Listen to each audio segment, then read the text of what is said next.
So I was born and raised in a small coastal town of Vietnam.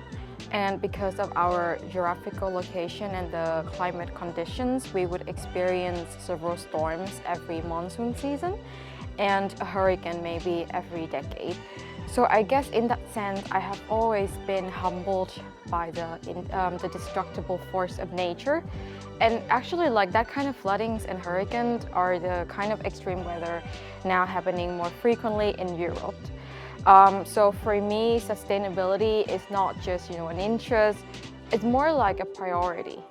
And I know that as a species, we always need to look after the environment for not just survival, but also our prosperity as well. I think the most important thing about this program lies in what we call the entrepreneurship mindset. It might be a mistake if you see the word entrepreneurship and you think, well, it must be some sort of high growth startup or deep tech stuff. I mean, if that's what you're looking for, then sure, like you will find it. But then I see that students have the flexibility in the sense that, sure, if you want to pursue the startup track, you can have a lot of pitching, a lot of project work, for example. But if you are more interested in like the academic side, then you will have fun reading research paper about entrepreneurship. So it's at the end of the day, it's all about creating values that is not limited to money, but positive changes to society as a whole. So for our program, we have two tracks, the startup and the corporate track. For now, I'm leaning more towards the latter. Because, for example, I know that big companies in Europe are now preparing for the CSRD, so Corporate Sustainability Reporting Directive, which forced them to actually rethink their whole business model.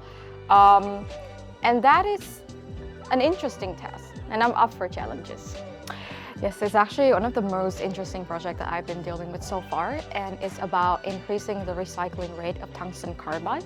So tungsten carbide is a precious metal used in many heavy industry.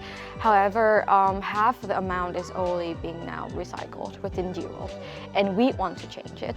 So by connecting the end users, for example, people who consume drill bits made from tungsten carbide with the original manufacturers who also have the capability to recycle, we aim to close the loop of tungsten carbide and increase the recycling rate up to, let's say, 100%.